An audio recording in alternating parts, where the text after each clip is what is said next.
Hi, welcome to Project Guts. This is the physical science module on chemical reactions.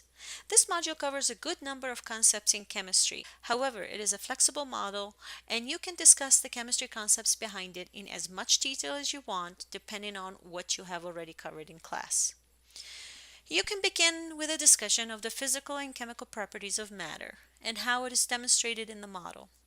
Another good discussion would be about how atoms become ions, some positive and some negative ions, and what the chemical symbols are.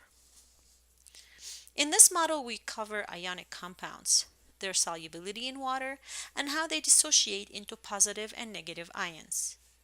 In a chemical reaction, the states are important: solid, liquid, gas. But more importantly is the aqueous state, since water is the solvent needed for this reaction to take place. You can expand the discussion into different examples of ionic compounds. What are the signs of a chemical reaction? How the observed behavior of a chemical reaction translates into a chemical equation. The model expects the students to have some knowledge of what a balanced chemical equation is, how it relates to the conservation of mass, and what is the limiting agent or limiting reactant. But also this model might be a way to introduce these concepts or bring it all together as we start with a base model and add to it and experiment with it. The reaction that we are going to model here going to involve some silver nitrate and copper. It's also going to involve some complex ions. This concept of complex ions is a new concept for the student.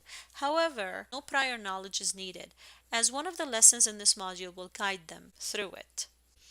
Another new idea for the students that they will learn in the course of this module is the concept of rate of reaction. Rate of reaction can be an advanced concept. However, you can introduce it through this module with the definition of the rate of the reaction is how fast the reactants are used up or the products are formed over time. So this is the chemical reaction we're going to be modeling in this lesson. And as you see, we are starting with silver nitrate in aqueous solution plus solid copper, which is supposed to give us copper nitrate in aqueous solution plus a deposit of silver solid.